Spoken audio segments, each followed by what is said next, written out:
نحمده ونصلي على رسوله الكريم أما بعد فأعوذ بالله من الشيطان الرجيم بسم الله الرحمن الرحيم رب اشرح لي صدري ويسر لي أمري واحلل عقدة من لساني يفقه قولي رب زدني علما اللهم فقهنا في الدين اللهم أرنا الحق حقا وارزقنا اتباعه وأرنا الباطل باطلا وارزقنا اجتنابه اللهم انفعنا بما علمتنا وعلمنا ما ينفعنا وزدنا علما آمين ثم آمين.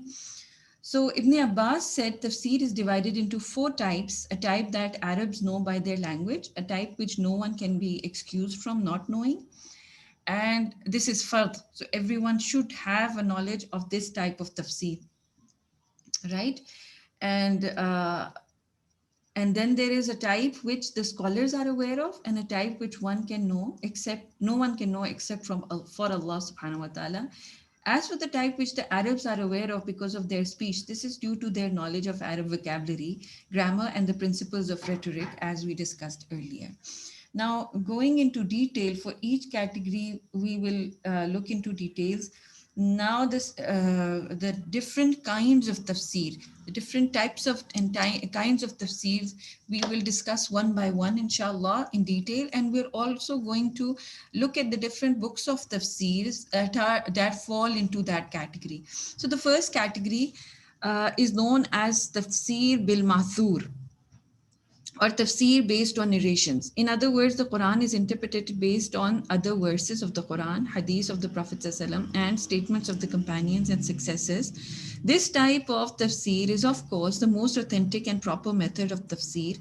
And typically, the authors of this type of tafsir include isnads of the narration. So, isnads, the chain of narration, must be there, or at least reference the work where the isnad is found, right? The most important works based on this type of tafsir are Jami al-Bayan, Tawil al-Quran by Muhammad ibn Jarir al-Tabari. And we will inshallah look into this work in the end of the chapter also. Second tafsir of this kind is Tafsir al-Quran al-Azim by Ibn al-Hatim al-Razi. Another is Bahr al-Uloom by Abu al-Layth al-Samarqandi. And the fourth kind of tafsir is the type of tafsir al-Kashf wal-Bayan, Bayan al-Tafsir al-Quran by Abu Ishaq al-Thalabi. We also have more types. You have lots of tafsirs based on Mathur, Tafsir al-Mathur, the types of the actual tafsirs written in your book. Some others are al-Muharrar al-Wajiz fi Tafsir al-Kitab al-Aziz by Ibn al-Atiyah al-Andalusi. The seventh kind is Tafsir al-Quran al-Azim by Ibn Kathir al-Damishqi. Ibn Kathir, this tafsir till today is very famous. Al-Jawahir al-Hasan fi Tafsir al-Quran by Abdul Rahman al-Thalabi. And many other tafsirs are here that are mentioned here. Jalaluddin al-Suyuti's tafsir, Durar al-Manthur fi al-Tafsir bil Mathur. So these are humongous works that are there that have collected all the details of Quran bil Quran was Sunnah, and also the statements of the companions.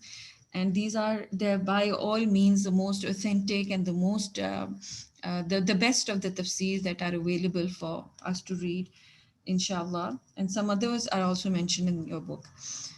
Second is tafsir based on personal opinions, that is Rai. Rai based tafsir, some of them are Mafatih al-Ghaib by Fakhruddin al-Ghazi, then Anwar al-Tanzil wal Asar al-Ta'wil by Nasiruddin al-Baydawi. Then we have some other tafsirs. We have 12 different tafsirs of this kind mentioned in your book. Al-Bahr al-Mughith by Muhammad ibn Yusuf, otherwise known as Abu Hayyan. This is a very useful work since the author concentrated on the grammatical analysis of the Quran, and he also collected its literary ijaz in his tafsir. Another tafsir is Tafsir al-Jalalain by Jalaluddin al-Muhalla and his student Jalaluddin as-Suyuti. So both of these scholars, their names included Jalaluddin. So this tafsir is known as Jalalain. This tafsir is present in Arabic language, and I remember I heard once many years back, more than a decade ago, Ustaza Dr. Farad taught Temia, Sister Temia, this Tafsir al Jalalain. She was reading it out to Sister Temia. Subhanallah. Another tafsir of this kind is Tafsir al Kalam al Mannan by Abdul Rahman as Sadi. So it must be mentioned, however, that the fact that these tafsirs follow rai based upon knowledge does not imply that all that is contained in them is correct. On the contrary, some of them contain grave errors, such as the works of An-Nasafi and Ar-Razi, while others are relatively error-free, such as Sadi's work. So, reading these tafasir, one has to be very cautious as to if they are reading the correct interpretation or rai. And if you want to know more details about this topic, inshallah, you can have a thorough reading of the chapter. Third is the tafsir of the jurists. So the Quran is, of course, the primary source of fiqh or jurisprudence. Therefore, it is no surprise to find that certain scholars have turned to the Quran with this in mind and written tafsirs with the primary purpose of extracting laws from the Quran. This type of tafsir is known as tafsir al-fuqaha or tafsir of the jurists. In fact, some tafsirs of this type only deal with those verses that have a direct relationship to fiqh and do not discuss verses primarily related to other matters. So, some of the tafsirs of this kind are Tafsir al-Ahkam al-Quran by Abu Bakr al-Razi, and another is Ahkam al-Quran by Abu Bakr al-Bayhaqi. Another book is Tafsir al-Ahkam al-Quran by Abu Bakr ibn Arabi. And another is Al-Jami al-Ihkam al-Quran by Abu Abdullah al-Qurtubi. There are lots of other books also mentioned here of tafsir based on this category. The fourth type is scientific tafsir. So another category of tafsir is what has been termed as scientific tafsir of tafsir al-ilmi. This type of tafsir, as can be presumed from the title, seeks to interpret the Quran based upon scientific facts. These tafsirs concentrate on those verses in the Quran which discuss nature and aspects related to the physical world and seek to explain these verses in the light of modern science. Therefore, these tafsirs seek to elaborate upon the scientific ijaz of the Quran. Two of the most famous tafsirs of this category are Mafatih al-Ghaib by Fakhruddin al-Razi and Al-Jawahir fi Tafsir al-Quran al-Kareem by famous Egyptian scholar Sheikh Tantawi Jawahiri. There are other tafsirs that have been influenced to various degrees by this type of interpretation, perhaps one of the most extreme being Tafsir al-Maraghi by Ahmad ibn Mustafa al-Maraghi. In this work, the author denies or distorts almost all the supernatural miracles of the prophets and denies the existence of angels and jinns on the presumption that these facts are not explainable by science. He even goes to the extreme of claiming that Adam is not the father of all creation, since modern historical and scientific research does not support this theory. So Dr. Muhammad al-Dhahabi, one of the foremost scholars of the comparative tafsirs in this century, complains of an increasingly popularity of this type of tafsir and states, now this is what Dr. Muhammad al-Dhahabi is saying, that I quote, this type of tafsir, I mean tafsir al-ilmi, which tries to prove that the Quran is composed of all types of disciplines, the modern and the undiscovered, has become increasingly widespread in our time and very popular for those who specialized in sciences and care for the Quran. The effect that this brand of tafsir that has dominated the hearts of these people has had is that we find a plethora of books being released in which these authors try to twist the Quran so that it appears as if all the sciences of the heavens and the earth are in it, whether explicitly or implicitly. And this is based upon the presumption, as we mentioned earlier, that these interpretations of the Quran are the most important proof of its authenticity and its ijaz and its ijaz, right? That it can be applied in all generations. It is not bound with time. These authors fail to realize, however, that the goal of the Prophet ﷺ was not to teach mankind science, but rather to teach them worship of Allah. It is not of primary goals of the Sharia to provide and elaborate upon the disciplines of modern science, as Imam Ash-Shatibi mentioned over 6 centuries ago. So Ash-Shatibi further stated that this is, I quote the words of Ash-Shatibi. He says, the Salaf of this Ummah, from the companions to the successors and those that came after them, were more knowledgeable of the Quran and its sciences and what was hidden in it. Yet none of them spoke of these things that are claimed to exist except for what we discussed and some basic sciences. And if they had become engrossed in such subjects and examined the Quran in such a light, it would have reached us and at least the basic principle of this issue, that is the scientific interpretation, and would have been proven to us. But we do not find any mention of this, which shows that they do not have this concern with them. And this is clear proof that the Quran was not sent to affirm what these people are presuming that exists in the Quran. Yet, we are not denying that the Quran mentions some signs that the Arabs had and other sciences that are well known, material that astonishes people of intellect, but to presume that it contains matters that it does not then know. Now, this is a common fact that scientists or doctors or medical practitioners or physicists or chemists, when they find things in the Quran that they have studied in their books of science, they become so overexcited about it, and then they because this is the ijaz of the Quran, the scientific ijaz of the Quran, and definitely it has to have that impact on the heart. But just being engrossed with that and leaving out the laws and the Sharia and the matters of deen and the ways in which Allah subhanahu wa ta'ala needs to be worshipped, that would be underestimating the Quran in some way, right? So you must understand that scientific tafsirs, although they are very good, but one has to know the true purpose and maqsad of the Quran and what the tafsir must be all about. Okay. The another type is tafsir based on inner meanings. Now, tafsir Ishari, sorry. Tafsir al-Ishari is a type of tafsir, this is from Ishara, right? In which it is assumed that every verse in the Quran has a certain hidden or inner meaning to it. And this meaning cannot be obtained except by a few chosen people. This type of tafsir was prevalent amongst the Sufis. Needless to say, such tafsir was well known for its extremely imaginative interpretations, the majority of which had no basis from any verse. It is for this reason that many scholars said that this type of tafsir is not considered tafsir. However, some scholars allowed this type of tafsir as long as the following conditions were met. Number one, that no fiqh ruling or aqidah be derived from such tafsir. Number two, that the ishari interpretation does not contradict the apparent meaning of the verse. Number three, that the ishari interpretation is not claimed to be the only or primary meaning of the verse, thus negating the apparent meaning.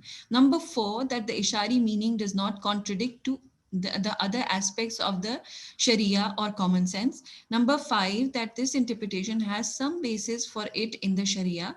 And number six, that it is not presumed that belief in the Ishari interpretation is obligatory. Now, some of the examples of this type of tafsir, and you will realize what is meant by this Ishari tafsir and how it is a deviant fact and it is not giving the true meaning of that ayah. So, one of in the story of Talut, when he tested his people, the Quran states, فَلَمَّا فَصَلَ طَالُوتُ بِالْجُنُودِ قَالَ إِنَّ اللَّهَ مُبْتَلِيكُم بِنَهْرٍ فَمَنْ شَرِبَ مِنْهُ فَلَيْسَ مِنِّي وَمَنْ لَمْ يَطْمَعْهُ فَإِنَّهُ مِنِّي إِلَّا مَنِ اغْتَرَفَ غُرْفَةً بِيَدِهِ فَشَرِبُوا مِنْهُ إِلَّا قَلِيلًا مِنْهُمْ. When Talut set out with his army, he said, verily Allah will test you with the river. Whoever drinks from it, he will not be with me, except if he takes a sip with his hand. Yet they all drank of it, except a few of them. This is in Surah Baqarah, ayat 249. Some scholars said in this interpretation of the verse that the river is meant to be a parable of this world. So this is the Tafsir al-Ishari, what it says about this ayah. And they say whoever drinks from it excessively will fail, and whoever abandons it totally cannot survive. But the one who takes the bare minimum of what he needs is the one who will be successful. After quoting this interpretation, Imam al-Qurtubi said, and how beautiful is this? Were it not for the fact that it involves excessive interpretation and a distortion of the apparent meanings of the verse. So another example is the Ishari interpretation of the verse, وَلَوْ أَنَّا كَتَبْنَا عَلَيْهِمْ أَنِ اقْتُلُوا أَنفُسَكُمْ أَوْ اخْرُجُوا مِنْ دِيَارِكُمْ مَا فَعَلُوهُ إِلَّا قَلِيلٌ مِّنْهُمْ. And if we had ordered them to kill themselves or to leave their houses, very few would have done so. One of the famous scholars of the Sufis interpreted this verse as to kill yourselves means to go against all its desires, and to leave your houses means to expel all love of this world from your hearts. Only a few would have done it in quantity, but these people are great in quality, and they are the special ones who have reached the true positions, meaning that they are the friends wali of Allah, the title Sufi leaders, uh, the title of the Sufi leaders. So they give their leaders the title wali, and they said this is the quality that they have. As is seen from this interpretation, a certain concept of philosophy is read into the verse, as the verse makes absolutely no mention of going against one's desires and leaving the love of this world. Now you see how uh, an ishara is given, and this meaning is not there in the tafsirs of the salaf. It is not there in the tafsir of the companions and the tabi'in and taba tabi'in. This is something that they have deduced from themselves, right? And this is like an ishara that is given. So it is clear that once we know the true meanings of the actual meanings of the ayahs, the tafsir al-ishari would basically, the Quran is already telling us all of these meanings through different verses. So I don't think there's any need for us to come up with our own meanings regarding these verses, when already these concepts have been explained in the Quran at different places, right? The sixth type is the modernistic tafsir. So, what is meant by this category are not those tafsirs written in modern times, but rather a type of tafsir that is different from the categories mentioned above, with its unique styles, themes, and methodologies that are suitable for modern day readers. In other words, the authors of these tafsirs tried to present the interpretation of the Quran in an unprecedented style, a style that they felt would be more amenable to the generation of present times and would solve problems that its readers would be facing in their daily lives, that would ignore much of the material found in older tafsirs that modern readers would neither comprehend nor find useful, that would incorporate Western thought and philosophy in its interpretation, basically a tafsir that was meant for today's generation. Although such an idea is admirable and its goal praiseworthy, many of the authors of this type of tafsir did not realize the fact that the proper methodology of tafsir does not change with time. It is therefore not possible that a person reinterprets the Quran in a manner or methodology not consistent with the methodology of the self in tafsir.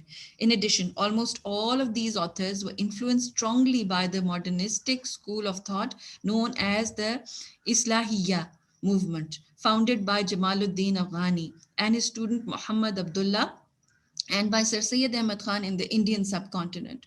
Although this movement has some praiseworthy points in fights against blind following, taqleed, and it seeks to reaffirm the importance of ijtihad, in many ways it avoids the superstitions and shirk practices of today's society.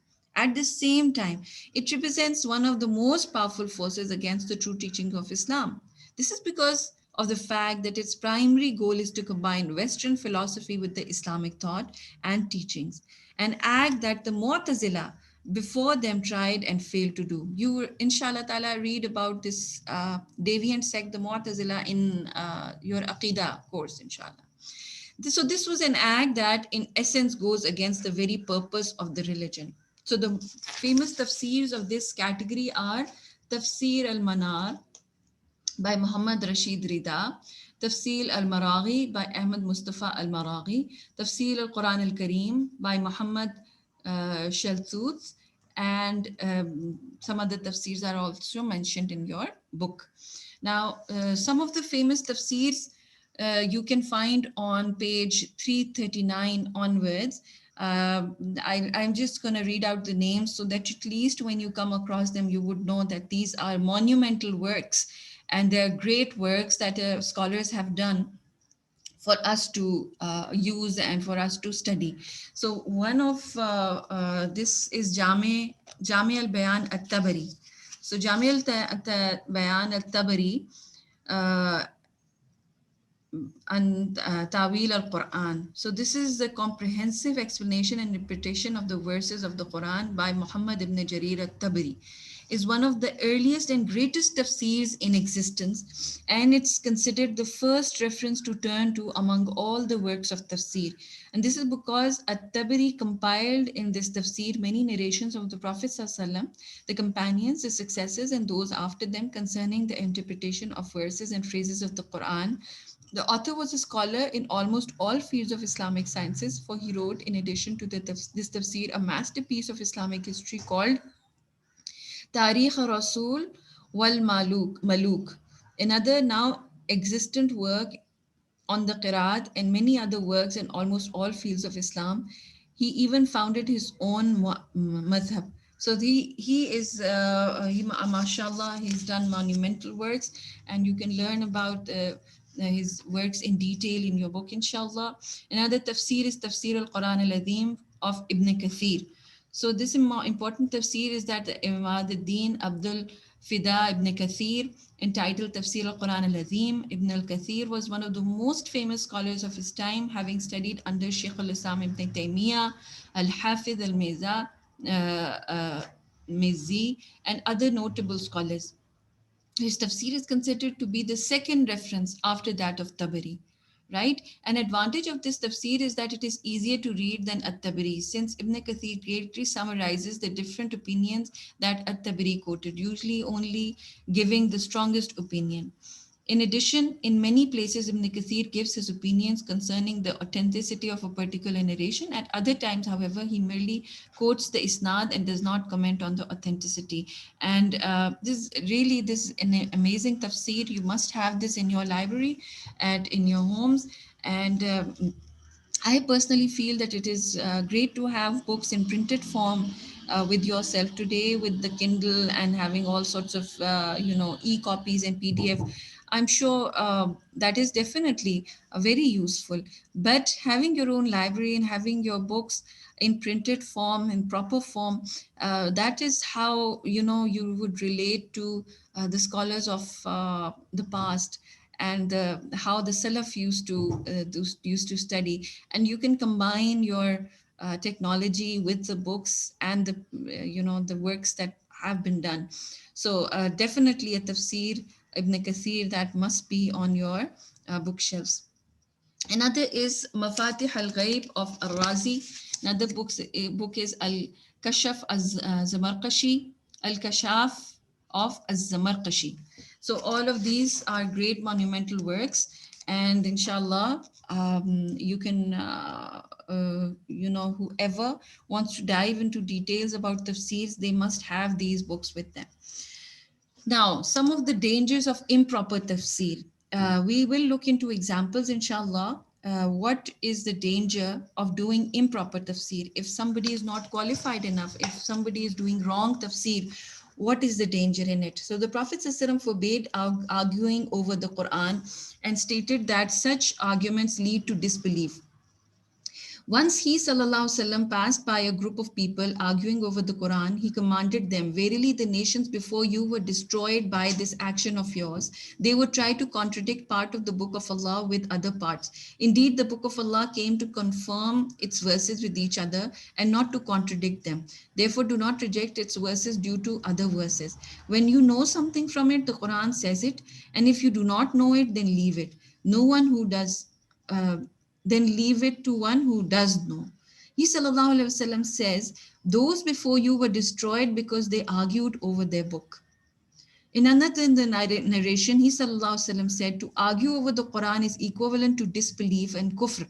The Prophet ﷺ also warned against people who interpret the Quran improperly when he said, "The thing that I fear the most from my ummah are the hypocrite with an eloquent tongue who argues with the Quran." In other words, the Prophet ﷺ is warning against deviants who seek to prove their own ideas from the verses of the Quran. And this is so common this day, that people just take Quran, the words of Quran, so lightly, and they can give their own meanings to it just like that. And it is a very, very dangerous thing to do. Uh, so Al-Masruq also said, "Beware of tafsir, for it is as if you are narrating concerning Allah." And Ibrahim an-Nakhai said, "Our companions would be scared of tafsir and fear it out of respect." So this is the level of the Salaf, how they were conscious, how they were scared to interpret verses of the Quran on their own. It is no exaggeration to say that every single deviant sect that has sprung forth in the history of Islam has misinterpreted verses of the Quran in order to support its particular beliefs. For example, the very first sect to split from the Muslim nation, the Khawarij, believed that Ali and Muawiyah and the people who followed them had disbelieved, since they had both agreed to allow arbitrators to judge between them.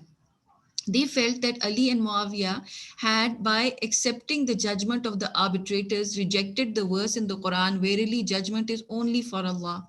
However, the proper interpretation of this verse is that all judgment must be based upon the commands of Allah, and by extension, the commands of the Prophet ﷺ, and not that the people are prohibited from judging between themselves. Without relying on proper methodology of tafsir, it is possible to interpret the Quran in any way one desires to. You see, these deviant sects, especially the Khawarij, and all the offshoots of the Khawarij, the other many sects that sprung out from Khawarij sect, they believe that if a person sins, then they go out of the fold of Islam, and it is permissible to kill them. And they have killed villages upon villages of innocent people. And so they used to be doing beautiful tilawa, and they had gleaming faces, and you would think that they are very pious people. But the fact that they misinterpreted the Quran in this way led to such a deviant sect, and till this day this idea is present, and it is influencing, and it is causing unrest amongst the Muslim world, right? So it is very important to know what actually the Prophet ﷺ and the companions said about a particular verse. Without relying on proper methodology of tafsir, it is possible to interpret the Quran in any way one desires to. The Quran itself alludes to this when it says, فَأَمَّا الَّذِينَ فِي قُلُوبِهِمْ زَيْغٌ فَيَتَّبِعُونَ مَا تَشَابَهَ مِنْهُ ابْتِغَاءَ الْفِتْنَةِ. And as though of those whose hearts are in disease, they follow that which is unclear in it, the Quran, seeking thereby to cause dispute and turmoil. It is even possible to misinterpret verses so that it seems that the Quran itself is proving some of the most Islamically heretical ideas possible. An example of this is the interpretation, or rather misinterpretation, of the Qadianis concerning the finality of the prophethood of Muhammad sallallahu alaihi wasallam. The Quran says, "Ma kana Muhammadun aba ahadim min rijalikum, walakin Rasulullah wa khataman nabiyyin." Muhammad sallallahu is not the father of any of your men, but he is the messenger of Allah and the seal, khatam, of the prophets. This verse is the most explicit indication of the finality of the prophethood. However, the Qadianis try to prove that by using the word khatam, translated by them as seal, and not khatam, the last of the something, right? So they say that this means seal, and khatam doesn't come from khatam, that is ending or the last of something. The Quran is stating that the Prophet ﷺ was the best and the most perfect of the prophets, but not necessarily the last of them. So this is the misinterpretation by the Qadianis of this verse. This interpretation can only be accepted by one who is ignorant of the Arabic language and of the principles of tafsir. This is because although khatam does signify seal, a look at any of the dozen classical Arabic lexicons will show that it also signifies finality and the last of something. The interpretation of the Qadianis has absolutely no basis in the Arabic language, and even more blatant indication of this interpretation is the fact that the 10 qiraat only in this 10 qiraat only Asim read the phrase in question as khatam. The rest of the 9 qiraat read the phrase as khatim. Khatim, like fa'il, right? Khatim is from fa'il. Fa'il is the doer. And what is he doing?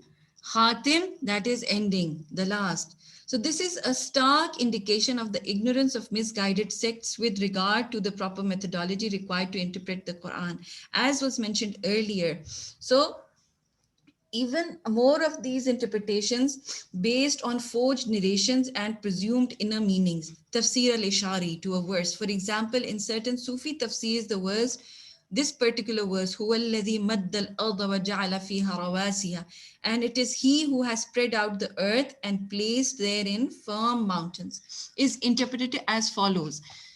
Allah is the one who has spread out the earth and placed in it al-awtad, his awtad. So for them, they have translated mountains as awtad.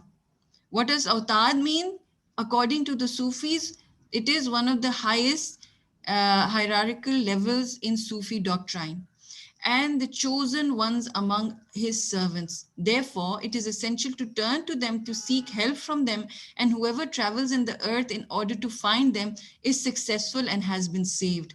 This verse is clearly referring to the miraculous nature of the creation of the earth and the mountains, yet by letting their imaginations free, certain Sufis have been able to read into this verse and concept of autad and the necessity of asking them for help and aid instead of Allah. This belief of these Sufis is a manifestation of shirk, which Allah has said in the Quran that He would not forgive. And such tafseers have been added into the daily reading of common people, and it is deviating so many people because they do not have the correct understanding of the Quran. They just start thinking that, oh, this is the meaning and this is written in the Quran, so this must be true. Hmm? Who can misinterpret the Quran? No one can do that. So the common layman, whoever reads this, they start thinking that this is true. Okay, so this ends our discussion about the tafseers and tafseer chapter. If there is anything, any short question, I'll just give you. Okay, so let's come to the next chapter, the translation of the Quran. So there are different types of translations that are present, and we called it tarjuma. The Arabic word for translation is tarjuma. This word also has the connotation of interpretation. Hence, Ibn Abbas was called a tarjuman al-Quran, meaning the interpreter of the Quran. However, it is the first meaning of the word tarjuma that we are interested in this chapter. And what is the first meaning of the tarjuma? The translation, that is Allah subhanahu wa ta'ala, amongst the many miracles and blessings of Allah is the differences of your languages and colors. Verily, in this are indeed signs for men of sound knowledge. So indeed, the differences in human languages is yet another proof of the existence and power of the Creator. If it was Allah Himself who honored Adam by teaching him the names of all things, and honored Adam's progeny and taught him eloquent speech. Therefore, with all the different languages on the face of the earth, it becomes necessary to translate important texts, the books written in one language, into other languages so that a greater segment of mankind may benefit from them. So the types of translation, there are two ways of translating a text: a literal verbatim translation or a translation by meaning. So verbatim translation, what is meant by this is the word for word translation of a text, such that each word of the first language is translated into its equivalent in the other language. In such translation, the word order remains almost the same. The word order is not changed. Translation by meaning. In this case, the intent or meaning of a text is translated into a different language. Those who speak more than one language realize that verbatim translation is not successful in imparting understanding of a text. This is because the grammar and syntax of every language is different, and each has a specific procedure and methodology of speech. In addition, not every word has an equivalent or in another language, right? So what are the rulings on the translation? The the Prophet ﷺ was sent for all mankind, as Allah says, قُلْ يَا أَيُّهَا النَّاسُ إِنِّي رَسُولُ اللَّهِ إِلَيْكُمْ جَمِيعًا. Say, O mankind, verily I am sent to you, all of you as the messenger of Allah. He ﷺ was also given his message in Arabic, the language of his people, conforming with Allah's practice. وَمَا أَرْسَلْنَا مِن رَسُولٍ إِلَّا بِلِسَانٍ قَوْمِهِ. And we have not sent any messenger except with the language of his people. In fact, the absurdity of the Prophet ﷺ giving his message in a language other than Arabic has also been explained. وَلَوْ جَعَلْنَا قُرْآنًا أَعْجَمِيًّا لَقَالُوا لَوْلَا فُصِّلَتْ آيَاتُهُ أَعْجَمِيٌّ وَعَرَبِيٌّ. And if we had sent this Quran in a foreign language, they would have said, what? A book not in Arabic? And the messenger is an Arab? So the question then arises,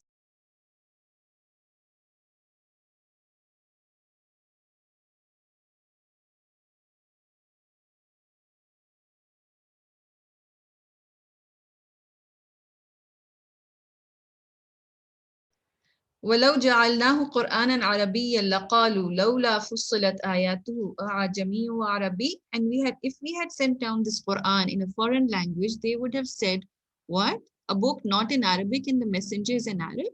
So the question then arises, if the Prophet ﷺ was sent down for all mankind and the Quran is in Arabic, is the translation of the Quran allowed so that the Quran may be spread to all mankind? So the first thing that we need to do is to know the conditions of the translation. What are the conditions of translation? So the conditions of translation are, number one, the translator must be a Muslim with correct Islamic beliefs or aqidah. His aqidah must be sound. Number two, translator must be proficient in Arabic language. The third is the translator must be knowledgeable of the grammar and peculiarities of the Arabic language, and specifically the Quran.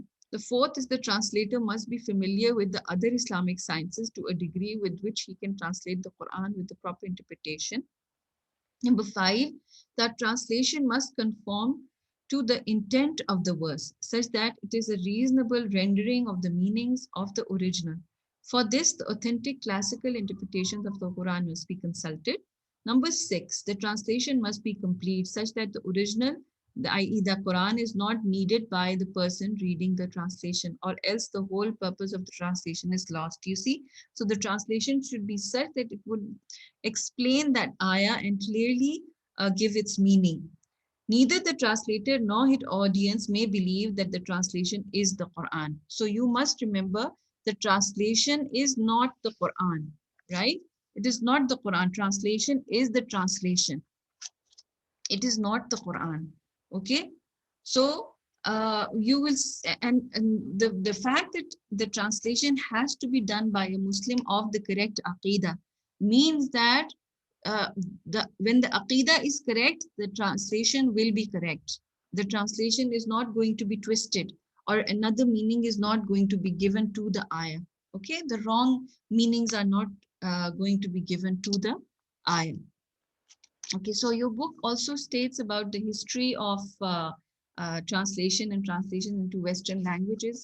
If you want, you can go into the reading of all of these, inshallah. And there are some English translations by Muslims. They lead back to hundreds of years ago. And there's amazing work that was done by, there's a beautiful documentary on this also about Pickthall and other great names who were the first of the Muslims in their areas in European times and others. So inshallah, I'll try to share that link with you if I can find it. And Also, there's a topic related to the problems in translation. So you can go and have a read, inshallah, after the subject is completed. I would like to come to now the epilogue or the ending uh, of this book, and I want you to read this also through and through. So, the return of the Quran, I would like to discuss this with you that the author has written. It is a beautiful passage. The statement of Amr ibn Dinar was quoted earlier in which he said, I have met the companions of the Prophet ﷺ and those that came after them for 70 years. All of them said, Allah is the creator and everything besides him is created. And the Quran is the kalam of Allah. For him it came and to him it will return. This statement, which was used in this section concerning the Kalam of Allah, mentions the fact that the Quran will return to Allah. What is the meaning of this phrase, which was said by so many companions and successors? So, among the signs of day of judgment is the increase of ignorance and the disappearance of knowledge. The Prophet ﷺ said, before the day of judgment, there will be a time or days in which ignorance will be sent down, the knowledge will be raised up. The rising up of knowledge has been interpreted by the Prophet ﷺ himself to mean the death of scholars. The Prophet ﷺ said, Allah does not snatch away knowledge from the chests of servants, but he takes away knowledge by the death of scholars until when there are no more scholars remaining. The people taking ignorant leaders as scholars, and these leaders will be asked by the people, and they will respond without knowledge, and they will be misguided, and they will misguide others. Now you know that due to this pandemic also, and through other reasons also, there has been a long list of scholars who have passed away in the last year and the year before, right? So it is very important that we realize the importance of knowing the Quran and taking as much from the scholars as possible. The Prophet ﷺ said, Islam will disappear just like the colors of a dress fade away until people will not even know that what fasting, prayer, the rites of Hajj, and charity are. The book of Allah will be lifted up one night so that not even one verse will remain, and a group of old people will remain who will say, we found our forefathers on this kalima la ilaha illallah. So we too say it. Ibn Masud said, indeed, the Quran will be taken away from your midst, and one night it will be raised up, and it will leave from the chests of men, and nothing will remain of it on the earth. Abdullah ibn Amr stated, the day of judgment will not come until the Quran returns from whence it was revealed. It will have a sound like a buzzing of bees, and it will say, O my Lord, from you I came, and to you I am returning. I am recited but not acted upon. I am recited but not acted upon. Shaykh al-Islam Ibn Taymiyyah stated in explanation of these narrations, it will be raised up one night towards the very end of time from the Mus'haf and the chests of men, so that not a single word will remain in the hearts, nor a single letter will remain in the Mus'haf. It appears, therefore, that although knowledge in general will not be taken away from the chests of men, the Quran towards the end of time will, and Allah knows best. In any case, the hadiths are in any case the hadiths are explicit in the Quran will be raised up from the earth, and this is the meaning of the phrase of the Salaf, and to him it will return. The time when this rising up occurs will be the end of time, the time in which the Quran has been abandoned by people. When they leave the Quran, it is only befitting that the Quran is taken away from them. Now you understand why this Quran is going to be taken away. It is going to be taken away because the people will have left Quran, right? So there has been an appeal by the author, and it is a very important thing that we read that out also. The present work has been an attempt to present to the reader a glimpse of the power and beauty of the Quran. There can be no doubt that the Quran is the greatest miracle of the Prophet ﷺ, a miracle that can be appreciated by all of mankind. Yet, despite the power and the status of the Quran, many Muslims are heedless of it. It is distressing to see that the Muslims of today have turned away from this great treasure that has been revealed to them, the very speech of Allah. They have made the Quran a sacred family heirloom and to be treasured in exotic and expensive covers, yet to be uninhabited by the best of all covers, the hearts, their hearts, to be recited and listened to in the best and most melodious of voices, yet to ignore its meaning, to be placed high above all other objects in any room, yet to occupy the lowest station in their daily lives, to be read with a death when a death has occurred, yet to be ignored by the living, to be written in the fanciest of scripts and on the most expensive of paper, yet to be heedless of its commands and prohibitions. فَمَا لَهُمْ عَنِ التَّذْكِرَةِ مُعْرِضِينَ. What is the matter with them that they have turned away from the remembrance? Ya ayyuhal insanu ma gharraka bi rabbikal kareem. O mankind, what has made you careless concerning your Lord, the most generous? O Muslims, O believers of the Quran, beware that you do not fall into those whom the Prophet ﷺ will complain about to his Lord on the day of judgment. وَقَالَ الرَّسُولُ يَا رَبِّ إِنَّ قَوْمِ اتَّخَذُوا هَذَا الْقُرْآنَ مَهْجُورًا. And the messenger, Prophet Muhammad ﷺ will say, O my Lord, indeed my people took this Quran as something worthy of being abandoned. So these people, my people, they abandoned the Quran. This is the complaint that Prophet ﷺ is going to put forward in front of Allah on the day of judgment. And it is for us not to be among those people.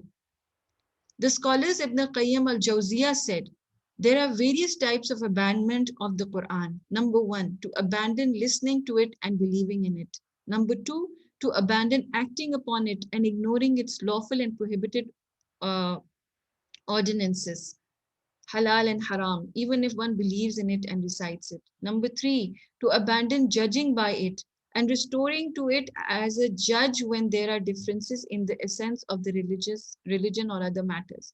Number four, to abandon pondering over it and understanding it and seeking the explanation of it. Number five, to abandon using it as a cure in all types of diseases of the heart and instead to seek to cure these diseases by other means. And all these categories are included in the statement of Allah, وَقَالَ الرَّسُولُ يَا رَبِّ إِنَّ قَوْمِ اتَّخَذُوا هَذَا الْقُرْآنَ مَهْجُورًا. How many of these types of abandonments are we guilty of? O Muslims, have you not read the outcome of the one who turns away from the Quran? وَمَنْ أَعْرَضَ عَنْ ذِكْرِي فَإِنَّ لَهُ مَعِيشَةً ضَنْكًا وَنَحْشُرُهُ يَوْمَ الْقِيَامَةِ أَعْمَى قال رب لم حشرتني أعمى وقد كنت بصيرا قال كذلك أتتك آياتنا فنسيتها وكذلك اليوم ننسى. And whoever turns away from my remembrance, the Quran, for him is a life of hardship, and we shall raise him up, and on the day of judgment we shall raise him up blind. He will say, Oh my Lord, why have you resurrected me blind when I used to see in this world? Allah will respond, likewise in this manner, our verses came to you, but you ignored them. And likewise today you shall be ignored. The one who was blessed with sight but turned away from the light and guidance of the Quran deserves that his sight be snatched away from him. For of what use was it? If his sight was blind to the light of the Quran, then on the day of judgment it shall be blind to all else. ومن كان في هذه أعمى فهو في الآخرة أعمى وأضل سبيلا. And whoever is blind in this world to the Quran, then he will be blind on the day of judgment and even more astray. The Prophet ﷺ said, indeed, Allah will honor people in this world and the hereafter by his book, by this book, and he will debase others by it. There are only two categories of people when it comes to the Quran: those that will be honored because of it, and those that will be humiliated because of it. The Prophet ﷺ also said, whoever puts the Quran ahead of him, it will lead him to paradise. And whoever throws it back behind him, it will drag him into hell. So which of the two categories do you wish to be in? This is our last chapter and our last question. And I leave you all with this question, and myself also. What do we call ourselves and which category do we fall in? May Allah subhanahu wa ta'ala accept this, and may Allah subhanahu wa ta'ala make us of the true Ahlul Quran and the people who can serve the Quran in some way or the other. Jazakallahu khairan kathir. Subhanakallahumma wa bihamdik. Nashhadu an la ilaha illa anta nastaghfiruka wa natubu ilayk. Assalamu alaikum wa rahmatullahi wa barakatuh.